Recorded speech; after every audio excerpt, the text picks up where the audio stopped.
Bienvenidos a Club de Prensa en NTN 24. Transmitimos desde Washington, a 3 cuadras de la Casa Blanca. Y al final de este programa, ustedes no lo olviden, lo pueden encontrar en nuestra página de Facebook, por nuestra cuenta de Twitter y el audio, el podcast en SoundCloud.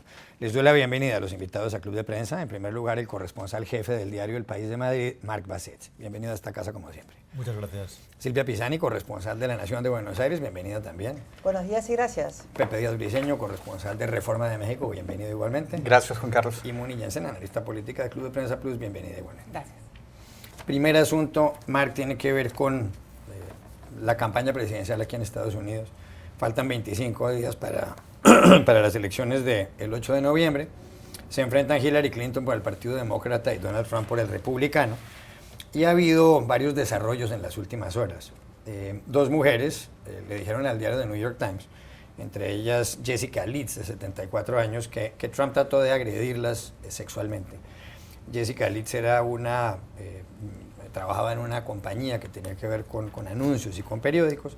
Se subió a un avión hace más de 30 años, la trasladaron de la clase turista de la aeronave a clase ejecutiva y ella cuenta cómo el hombre que estaba al lado, que era Donald Trump, la empezó a tocar por todas partes. Ella dice que parecía un pulpo y le metió además la mano debajo de la falda. Otra mujer, Rachel Crook, dijo que él la besó dentro de un ascensor en la Torre Trump y luego una periodista de la revista People dijo lo mismo. Trump, y aquí viene el asunto, pronunció un discurso ayer diciendo que todo esto es mentira, que es parte de una gran conspiración del periódico The New York Times y de la gran prensa. Pero ha habido otro discurso, y el diario The Washington Post dice que estos son dos discursos que pintan exactamente cuál es el estado de la campaña. El segundo discurso fue de la primera dama Michelle Obama en New Hampshire, donde ella dijo: esto me ha tocado muy dentro, los comentarios vergonzosos sobre nuestros cuerpos, refiriéndose a Trump, la falta de respeto a nuestro intelecto y ambiciones, creer que se puede hacer lo que se quiere a una mujer. Es cruel, da miedo y sobre todo duele. Yo no sé, dicen que este es un discurso histórico, dicen algunos periódicos, pero lo cierto del caso es que el periódico The Wall Street Journal señala ya que el camino para la victoria de Trump se está reduciendo. Se está reduciendo de verdad como consecuencia de todo esto. Además, usted ha escrito un artículo en el periódico El País sobre el asunto. Sí, yo creo que Trump está pasando por el peor momento de la campaña. Ha pasado por momentos muy malos, pero al quedar poco tiempo para las elecciones no tiene tanto margen para recuperarse. Y el tono de su discurso está claro, el discurso que leyó ayer Trump demuestra que ha optado por la vía de la retórica más gruesa, más ofensiva, más extremista, más conspirativa. Trump ha oscilado durante toda la campaña entre dos tendencias: la tendencia a moderarse, y la gente de su entorno intentaba domesticarle, y luego sus tendencias naturales, que eran pues, bueno, lo que le dio la victoria en las primarias del Partido Republicano, que fue, como él diría, romper con lo políticamente correcto, hablar claro, decir las cosas por su nombre, insultar a diestro y siniestro. Y parece que en la última fase de la campaña opta por esta vía.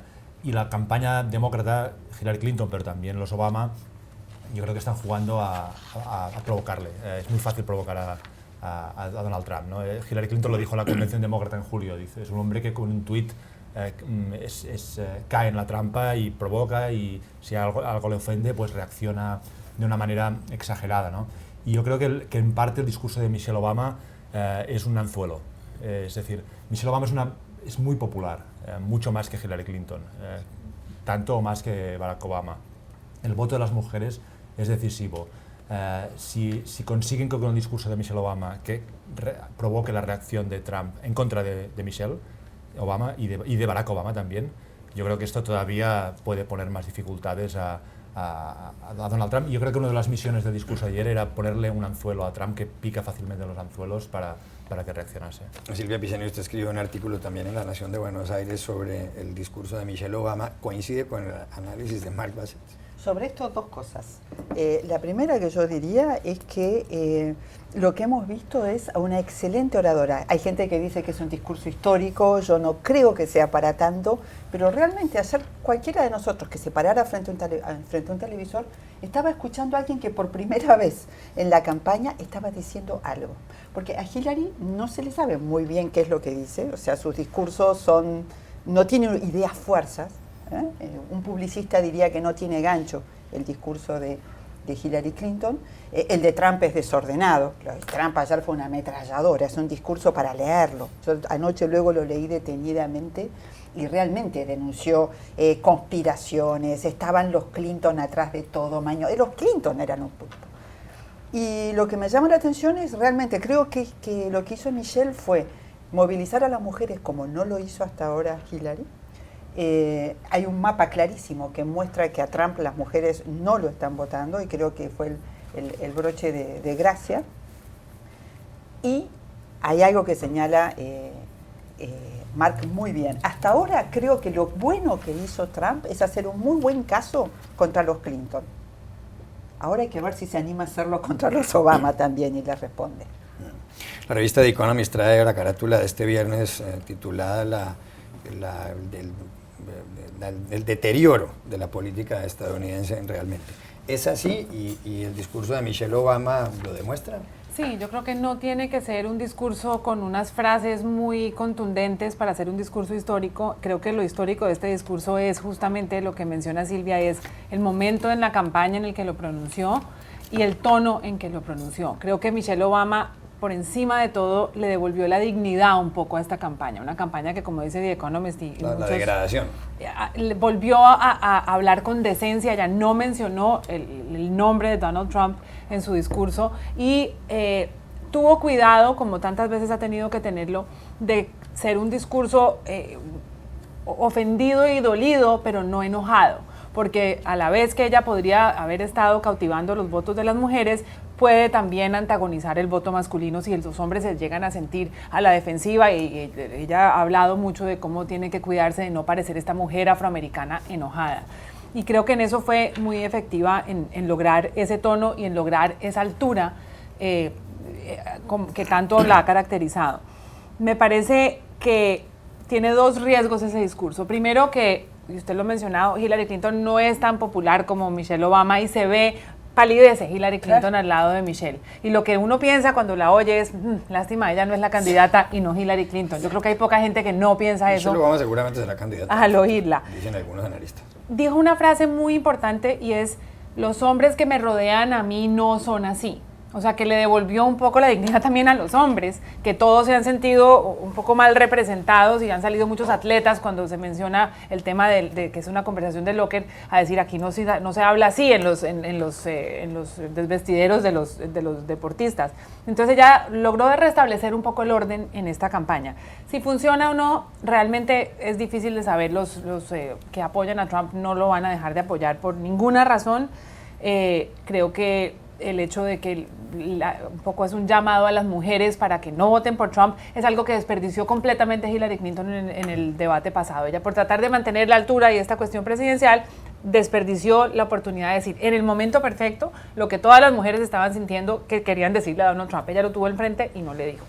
Sí, yo creo que coincido con Muni, la envidia más grande que debió haber sentido no es necesariamente el señor Trump, sino la propia candidata Hillary Clinton, de que un discurso de la actual primera dama cale tan fuerte, reciba tan buenas críticas. Yo he escuchado extraordinarias críticas por parte de mujeres estadounidenses que lo ven como el discurso que regresó la dignidad a la campaña.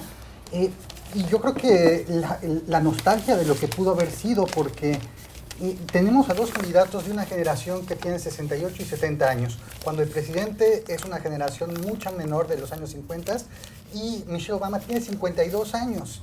Es decir, nos está mostrando que para conectar con un público que decididamente va a ser joven, es la primera elección donde los baby boomers nacidos después de la Segunda Guerra Mundial van a tener, ya no van a tener tanta influencia. Esto te pudo mostrar lo que pudo haber sido el entusiasmo por una campaña más joven y más refrescante. Ahora, hay que decir también que puede cambiar los votos en este momento.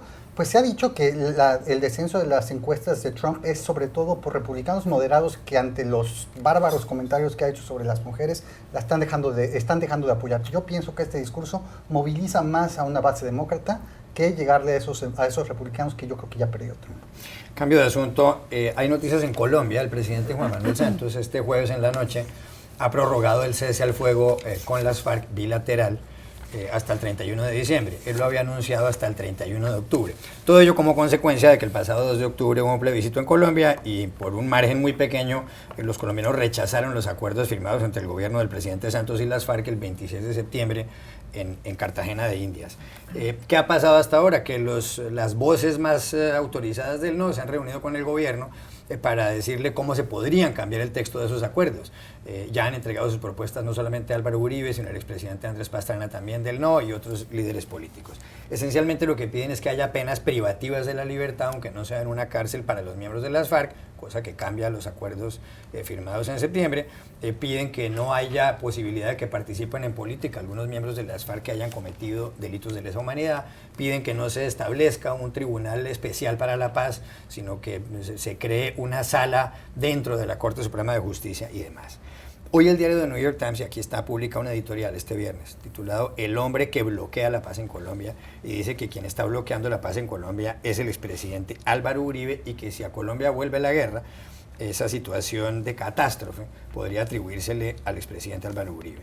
¿Tiene razón el New York Times? No, y me parece que más que un señalamiento a Uribe es un insulto al presidente Santos y al gobierno y a los colombianos, porque desde Manhattan escribir un editorial que desconoce todo el proceso que ha vivido Colombia en los últimos días me parece ingenuo y me parece inútil. Creo que si bien el editorial lo que hace es criticar a Uribe como el hombre que obstruye la paz, pues no han leído bien, porque hay unos datos bien importantes para empezar.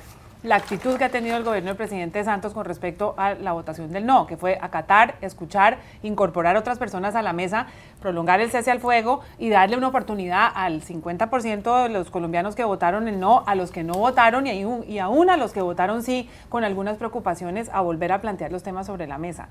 En ningún momento menciona a las FARC como los enemigos de la violencia, en ningún momento ninguna de las partes, ni las FARC, ha mencionado que van a regresar en este momento o en un futuro próximo a las balas. O sea que yo creo que le faltó información, le sobró ganas de protagonizar ganas de hacer un titular y que los más dolidos deberían ser realmente los colombianos y no Álvaro Uribe. Pepe. A mí me parece un poco desfasado este editorial porque, bueno, sabemos que lo escribe sobre todo Ernesto Londoño, que es uno de los editoriales más importantes colombianos, pero me parece un poco desfasado este editorial, en tanto que, por ejemplo, uno lee los artículos de corresponsales extranjeros dentro de Colombia que han escrito, y no necesariamente en buenos términos, del presidente Uribe, pero en el último artículo, por ejemplo, del corresponsal del Washington Post, reconoce que el plan, las bases que presentó el presidente Uribe, las 26 páginas, son un camino hacia una solución negociada y no una bomba para hacer explotar las pláticas hacia adelante. Nick Miroff del Washington Post dice, una muestra de esto es de que ni siquiera se tocaron la oportunidad de que se eliminaran los 10 escaños que se les prometen a las FARC en el Congreso colombiano. El hecho de que eso no haya sido contestado por el partido del presidente Uribe es un buen signo de que se quiera avanzar. Ahora, también, o sea, organismos de derechos humanos aquí que han sido críticos, muy críticos de Uribe, como WOLA, la Oficina de Asuntos Latinoamericanos en Washington, también ha dicho, este es un acuerdo, las bases que presenta Uribe, con la que se puede trabajar y no hace dinamitar el camino hacia adelante. Sí, lo único que nos queda es llamar al New York Times y decirle que por favor retiren eso. Me da la impresión de que está escrito todavía bajo el shock, que fue el resultado del no, que creo que a todos nos choqueó y dijimos, y ahora que... pero está claro que en estos últimos días Colombia está viviendo un proceso de diálogo más participativo. Uno ve a la gente en la calle pidiendo negociar, ve a los opositores, a Pastrana, lo ve a Uribe con otra actitud, sentándose a ver cómo se negocia. Sí, la verdad llama mucho la atención que no reflejen todo esto, ¿no? Marco Asensio. Yo creo que refleja, como dices, la estupefacción internacional ante el resultado del referéndum. Y después el foco ya no está en Santos, le dieron el premio Nobel, pero ahora el foco, aunque sea expresidente, parece que sea el responsable de gestionar el no. Y entonces, en este contexto me parece muy lógico que la prensa se fije en Uribe, le pida responsabilidades a Uribe y ponga las exigencias y el foco en él, porque es el que debe gestionar esta nueva situación y la solución al resultado del referéndum, ¿no? Ok, llamamos de vuelta y dejen el editorial. Ya regresamos a Club de Prensa Plus. Volvemos a Club de Prensa Plus en NTN 24. Silvia, Estados Unidos y Cuba restablecieron relaciones diplomáticas el año pasado, a mediados del año pasado, después de que el 17 de diciembre de 2014 hicieran ese anuncio conjunto. Barack Obama, el presidente de Estados Unidos, en la Casa Blanca, y Raúl Castro, el líder cubano, en La Habana. Esta mañana, la mañana de este viernes, el presidente Obama ha dictado una directiva presidencial en donde les permite a los estadounidenses que vayan a Cuba traer todo el ron que quieran y los tabacos que quieran. Hasta ahora solo podían traer $100. Él dice que con esta medida se contribuye a estrechar aún más los lazos entre los dos países, pero además ha publicado hace pocos minutos otra directiva diciendo que estas decisiones son irreversibles. Me pregunto si lo serán, porque en derecho las cosas se deshacen como se hacen. No sé si venga otro presidente y tome una determinación en sentido contrario. ¿Usted ve esto irreversible? A ver, tomando las cosas con un poquitín de humor, esto contribuye a muchas cosas, a afianzar el lazo entre los dos países. Ron y tabaco generalmente generan buena conversación, pero yo creo además que puede llegar a generar un boom en la economía cubana. El presidente dice que esto es irreversible. Bueno, muchas cosas que se decretaron irreversibles luego dejaron de serlo, pero me da la impresión, y que todos lo compartimos, que lo de Cuba sinceramente es irreversible, más allá de que lo escriba Obama. No, creo que hay un sentimiento político ya difícil de dar marcha atrás, ¿no? Lo es, Pepe, es irreversible. Sí, me parece que le faltan 3 meses al presidente Obama, si cuento bien, en su puesto, y realmente está tratando de dejar el legado más amarrado que pueda, o en este caso desatorar el embargo lo más que se puede. Hay que recordar que está codificado en la ley. No es tan fácil quitar todas las restricciones al viaje, no es tan fácil quitar todas las restricciones al comercio, pero dentro de lo que se puede, él lo está haciendo. Ahora, hay que poner el argumento de la oposición también aquí. Los miembros del exilio cubano más duros han dicho, bueno, ambas industrias, el tabaco y el ron, son controladas por el Estado cubano. ¿Cómo le ayuda esto directamente al pueblo cubano? Es una muy buena pregunta todavía que hay que hacer. Munilla. Es un intento de Obama de brincarse al Congreso republicano, que no va a levantar el embargo y le está bloqueando todo lo que él está proponiendo. Así que desde la rama ejecutiva está levantando ladrillo por ladrillo el embargo a Cuba. Marc Bassett. Sí, yo creo que intenta consolidar antes de irse una de las partes más importantes de su legado en política exterior, que es la reconciliación con Cuba, pero obviamente, como decís, le queda la parte más importante, que es acabar con el embargo, y esto, primero, el Congreso será difícil que lo haga, y luego vamos a ver quién es el próximo presidente. Ya regresamos a Club de Prensa Plus. Volvemos a Club de Prensa Plus en NTN 24 desde Washington. Hay noticias que tienen que ver con el Brexit, justamente. El Brexit fue aquel referendo por el cual los habitantes del Reino Unido el pasado 23 de junio votaron por un 55% a favor para que ese país se retirara de la Unión Europea. Y hay noticias porque ha habido también preocupación en el sector que votó no, que quería permanecer dentro de la Unión. Publica el diario The Guardian de Londres, en primer lugar, que han aumentado mucho las solicitudes de nacionalidad de algunos habitantes del Reino Unido en Irlanda, en la República de Irlanda, país distinto. 37.000 solicitudes desde el pasado mes de junio, un 83% más que el año pasado. Eso puede que no sea una cifra tan alta, pero el porcentaje llama la atención. Pero la otra noticia que es curiosa es que Nicola Sturgeon, que es la primera ministra de Escocia, que forma parte de la Gran Bretaña y por supuesto del Reino Unido, dijo esta semana que va a presentar ya las primeras consultas para repetir el referendo independentista. En Escocia, en septiembre del año 2014, la mayor parte de los habitantes votaron por permanecer dentro del Reino Unido, por no independizarse. Dice la señora Sturgeon que, como en el Brexit, la mayor parte de los escoceses, el 62%, votaron para permanecer dentro de la Unión Europea y no para irse. Eso está perjudicando a su país. ¿Va a acabar rompiéndose esto del Reino Unido finalmente? Bueno, era de las posibilidades cuando se formuló el referéndum del Brexit y cuando ganó el voto a favor de salir de la Unión Europea. El no a Europa fue un no inglés, básicamente. Incluso inglés fuera de Londres. Londres votó por quedarse en la Unión Europea.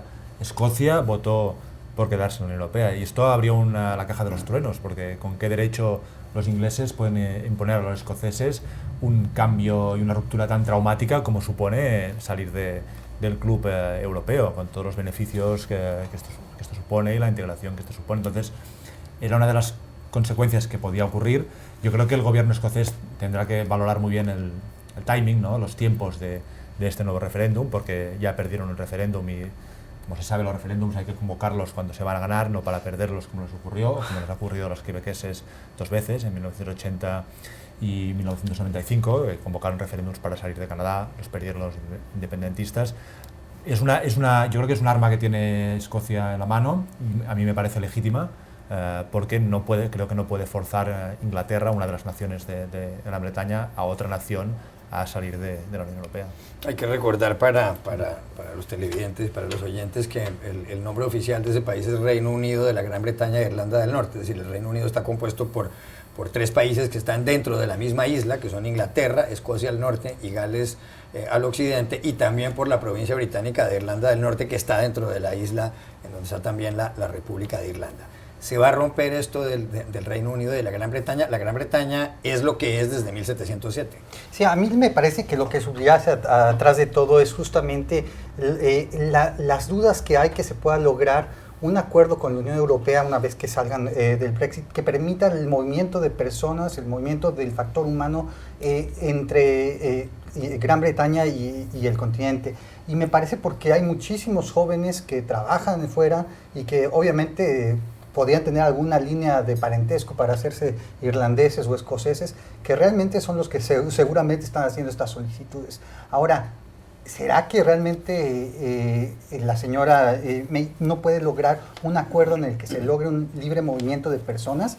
Todo el mundo dice que lo más que puede lograr Gran Bretaña es un acuerdo de estilo el noruego, donde se tiene acceso al mercado común, pero también se permite el libre tránsito de personas.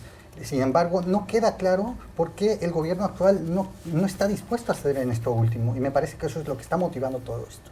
Munillense. Volviendo al tema de Escocia, me parece que los escoceses están en la peor situación posible. Hay datos que dicen que el déficit escocés es más grande que el griego, que si se hubieran separado en el 2014 cuando tuvieron el referendo, estarían ahora en bancarrota. Al tratar de repetir ese referendo, lo que ella está haciendo es quedándose por fuera de las negociaciones de Gran Bretaña del Brexit. Y si se envalentona mucho con salirse del Brexit y quedarse en la Unión Europea, no está muy claro si podría cumplir con las condiciones para permanecer en la Unión Europea. Tienen el déficit es del 21% del PIB. Tendrían que hacer unas reducciones de gasto que llegan en algunos sectores hasta el 80%, subir impuestos, tomar una cantidad de medidas completamente impopulares para tratar de mantenerse en la Unión Europea. Perderían en gran parte los beneficios de su principal socio comercial, que es justamente Inglaterra. Entonces, creo que tendría que pensar muy bien Nicola Sturgeon a qué lado le va a jugar, porque jugando a ambos lados se va a quedar realmente sin la pelota. Cambio de asunto, Silvia Pisani. Esta semana la Academia Sueca le confirió el Premio Nobel de Literatura a Bob Dylan, que 75 años tiene, autor de canciones como Like a Rolling Stone o como Blowing in the Wind, por su aporte que le ha hecho desde el punto de vista poético a la gran tradición de la canción estadounidense. Eso ha dicho la Academia. Ha habido, como pasa casi siempre, polémica, o como pasa en muchas ocasiones. Algunas columnistas del New York Times han señalado que es un exceso, que le hubieran dado el Premio Nobel de Literatura a Bob Dylan, pero también ha habido muchísima gente que ha respaldado el otorgamiento de este premio. Joaquín Sabina, español, nacido en Úbeda, madrileño, porque vive siempre en Madrid, hincha del Atlético de Madrid, poeta él también, con libros incluso de sonetos, ha publicado en el diario El País de Madrid un artículo titulado Poeta torrencial, maestro del caos, en donde elogia la concesión del Nobel de Literatura a Bob Dylan. Y empieza diciendo, el premio Nobel a Bob Dylan es una noticia feliz. Primero porque le da a uno la razón. Llevo diciendo por lo menos 20 años que Dylan es el mejor poeta de América y de la lengua inglesa actual, y también el que más la ha influido en varias generaciones. Y agrega Sabina, así que en cierto modo me atrevería a decir que el galardón llega tarde. Eso ha señalado Joaquín Sabina, pero la pregunta va a que al final de este artículo, un artículo corto, el maestro Sabina dice, y si me preguntan si un músico en español podría ganar el Cervantes, se refiere al premio Cervantes que entregan cada año en el aula principal de la Universidad de Alcalá de Henares, cerca de Madrid, los Reyes de España, dice Sabina, y si me preguntan si un músico en español podría ganar el Cervantes, la respuesta es sí, y tengo un candidato, Joan Manuel Serrat, que es el maestro de todos nosotros. ¿Deberían darle el Cervantes a Serrat? Cómo me encanta escuchar esto, cómo me gusta leer esto. Solamente desde el título, arranquemos, Poeta torrencial, maestro del caos. Ya eso en sí es una línea espectacular. Y ahora nos falta que alguien llame del país y diga, el título no lo puso él, lo puso otro, que es lo que suele ocurrir. Pero digamos, poeta torrencial, maestro del caos. Cuando uno lee estas cosas, realmente te quedas reflexionando en el buen uso de la lengua. Creo que los premios Nobel tienen la virtud de llevarte a leer de vuelta. Yo discutí mucho el premio Nobel a Dylan. Creo que es un exceso, como muchos, pero tiene la virtud de generar este debate. Y esto está bien, sobre todo en nuestra lengua. Y en cuanto al premio a Serrat, pero no me cabe la menor duda, es un gran poeta. Anoche mismo, cuando sabía que iba a venir a esta mesa hoy a la mañana, empecé a enumerar todas las poesías de Serrat, ¿sí? Desde Vagabundear, Mediterráneo, que es una síntesis histórica y geográfica de lo que es ese lugar. Tu nombre me sabe a hierba, ¿qué va a ser de ti? Pueblo Blanco. Pueblo Blanco, o sea... Y eso además, que creo que se le debe reconocer también como parte, el rescate que hace de otros grandes poetas. Machado. Sí.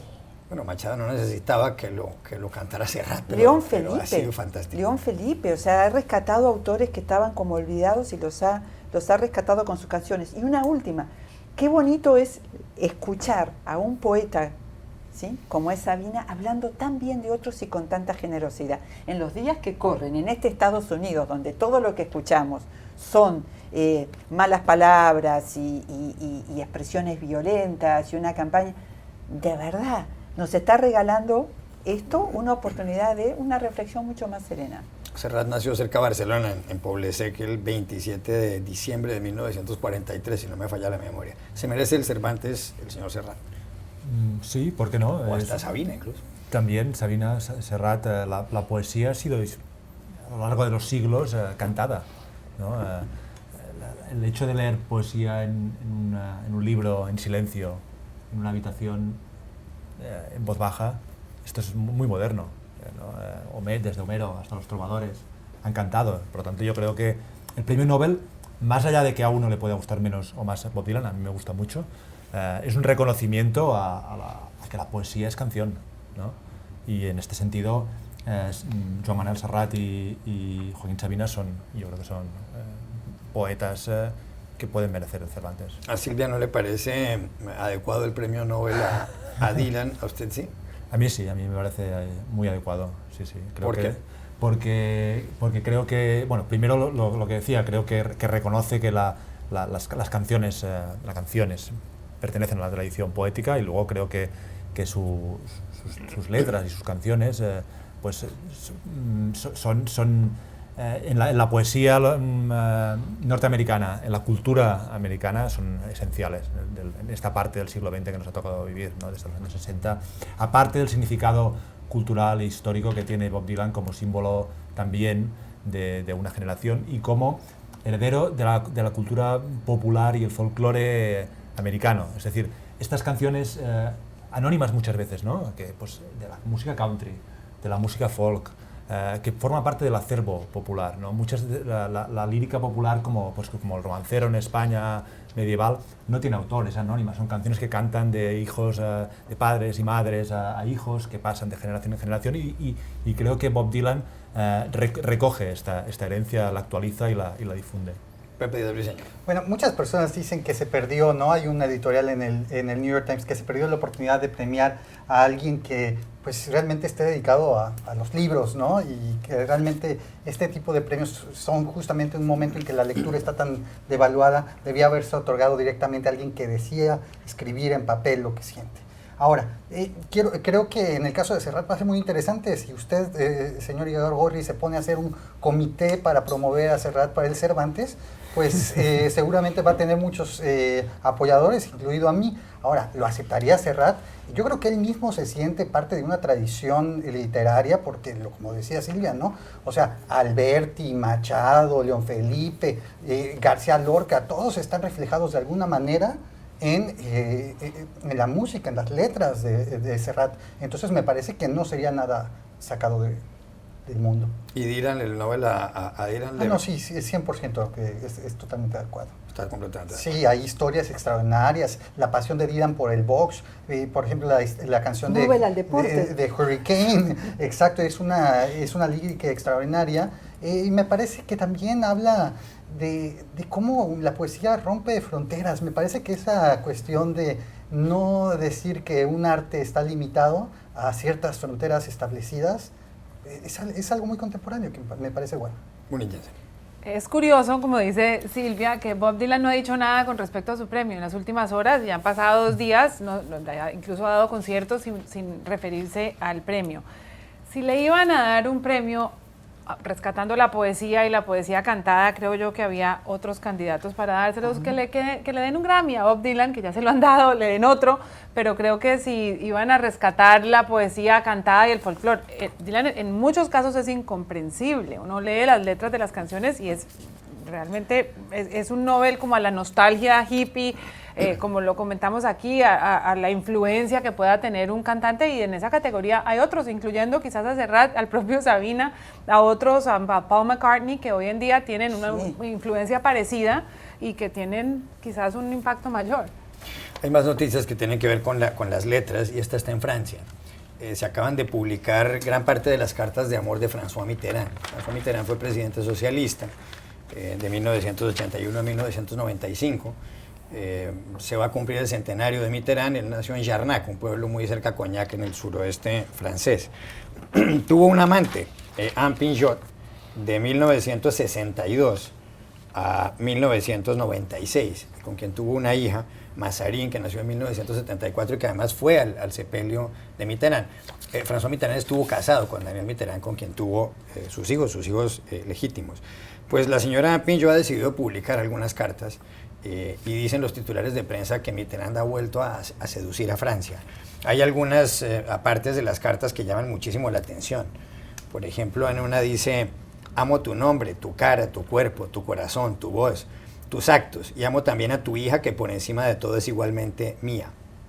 Mi felicidad es pensar en ti y en amarte. Cada día me aportas más, tú has sido la suerte de mi vida. Hay otra carta que dice: estar cerca de ti, unido a ti, dentro de ti, es lo que soy, y solo existo cuando me disuelvo en ti. ¿Qué piensa usted de esta reacción que se ha suscitado en Francia ante el poder seductor de las cartas de Mitterrand? Estoy a punto de pedirte que me lo digas de vuelta. No, es impresionante. La verdad, son varias cosas.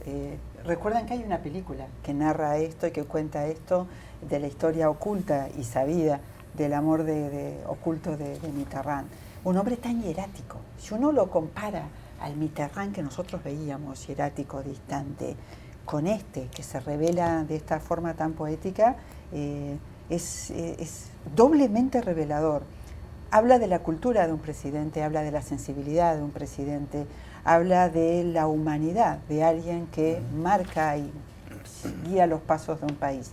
Y es una zambullida, ese libro refrescante, la cara oculta de un líder, como otras veces uno descubre en otros, en Bolívar mismo, esa capacidad de poesía y de expresarse, ¿no?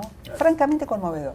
30 segundos. Pero lo curioso es que ahora se vea con buenos ojos lo que en realidad fue un engaño absoluto durante décadas, ¿no? A su esposa, claro. A su esposa y a los franceses. Es decir, él mantuvo una vida paralela de la que nadie sabía, y dudo que esto fuese posible hoy día. Pepe de Alvicín. A mí me parece muy interesante en el sentido de que obviamente se ocurre 20 años después de la muerte de François Mitterrand, pero también en medio de un clima moral, por ejemplo, que estamos viviendo nosotros aquí en Washington, de acusaciones sobre intenciones con mujeres de los distintos personajes públicos aquí.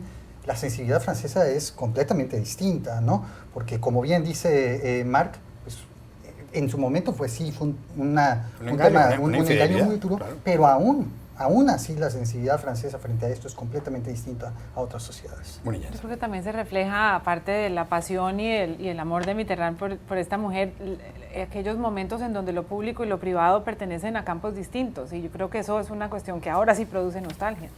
Ya regresamos a Club de Prensa. Es que en Francia es inconcebible. Volvemos a Club de Prensa Plus en NTN 24 desde Washington. Marc Bassett, ¿para quién fue esta semana una semana fatal? Ha sido una mala semana, muy mala para el candidato del Partido Republicano a la Casa Blanca, Donald Trump. Primero, por la publicación de una grabación de hace 11 años en la que alardeaba de, no sé cómo podríamos decirlo, abusar, sí, tocar, besar, tener actitudes machistas y que bordean incluso la agresión sexual con mujeres. Después salieron varias mujeres que dijeron que efectivamente lo que Trump decía que hacía, lo hacía, ¿no? Y esto la ha dañado todavía más. En paralelo han salido nuevos sondeos en los que Hillary Clinton, después de estar bastante igualada, ha conseguido Trump igualarse con Hillary Clinton en septiembre, pues Hillary Clinton vuelve a distanciarse, algunos estados clave parecen perdidos para Trump. Y finalmente yo creo que Trump puede estar cometiendo un error al virar su campaña hacia un tono más bronco, más agresivo y más extremista, que gusta mucho a su base le canta, no tiene ningún problema con todos estos escándalos de Trump, pero hará más difícil que conquiste al votante moderado, que a fin de cuentas es el que acaba decidiendo las elecciones. Por todo esto creo que ha sido una mala semana para Trump. Silvia Pisani, ¿para quién fue esta semana una semana nefasta, una semana fatal? Muy mala semana para un líder que sabemos que es un sobreviviente nato, y que sabe pelear las peleas difíciles, como es François Hollande, el presidente de Francia. Viene de una semana en la que ha tenido varios vaivenes, uno de ellos le cancela una visita a Putin sobre la hora, pero lo peor es, y lo que lo convierte en una muy mala semana para él, es que esta semana dio a conocer el libro en el que estuvo trabajando durante muchos meses, que se llama Un presidente no debería decir eso, y creo que el título refleja lo que debería haber pasado en realidad. El libro le está generando, bueno, cuenta una serie de cosas, habla de inmigración, de Islam, de su vida privada, de la justicia, y salen a luz varias de sus yerros de los últimos años, como haber hablado de los pobres como los sin dientes, de haber hablado de los deportistas como gente idiota. Vuelve a su vida privada, que es algo que en Francia no gusta, y habla de Ségolène Royal como la mujer de su vida, de Valérie Trierweiler, su segunda mujer, como la gran pesadilla de su mandato, en fin. Lo están destrozando. Desde que el libro salió se ha montado un operativo demolición de Hollande en Francia que es notable, tiene 20% de popularidad. Yo creo que el que se va a hacer un gran negocio es la editorial, porque el libro se está vendiendo, pero el problema lo está teniendo Hollande con el libro con el que sin duda alguna esperaba otra cosa. Pepe Díaz Briceño, ¿para quién fue esta semana una semana fatal? Una mala semana para el líder de la Cámara Baja aquí en Estados Unidos, Paul Ryan, porque a diferencia de Trump, que parece encantado en su nuevo papel de bestia sacada de las cadenas, Paul Ryan no quedó bien ni con el diablo ni con Dios y la tiene muy difícil para su futuro político. Los últimos seis líderes de la Cámara Baja no han salido de su puesto por su propia volición, han salido porque lo han sacado sus propios miembros. Y ahora, al decir que ya no va a hacer campaña por Trump, pues lo deja en una situación terrible. Pero a un mes de que sea la elección presidencial, que el político republicano más importante se distancie del nominado de su partido, es algo que no se veía en décadas. Munillansen, ¿para qué fue esta semana una semana fatal? Una semana fatal para Lula da Silva, el expresidente del Brasil y la cabeza del Partido de los Trabajadores, que enfrenta una nueva tanda de cargos criminales. Esta vez ha sido acusado de soborno en un negocio del gigante constructor Odebrecht en Angola. Y es el tercer juicio que tiene en este momento sobre sus hombros Lula da Silva. Él se ha defendido diciendo que esto es una conspiración en su contra. Él es un candidato posible para las próximas elecciones y ha dicho que esto es un intento de la oposición para derribarlo. Lo que pasa es que recuerda a cuando Marcelo Odebrecht fue condenado, que dijo que si le iban a hacer a él una celda, él tenía que tener una celda al lado para Lula y otra para Dilma. Lula no la tiene bien, tiene muchos cargos en su contra y eso le puede afectar mucho su carrera política y su libertad. Gracias, Munillansen, por haber estado aquí. Pepe Díaz Briceño, Silvia Pisani y Marc Bassett, y a ustedes los espero en una próxima oportunidad. En mi avión. Está buenísimo, ¿eh?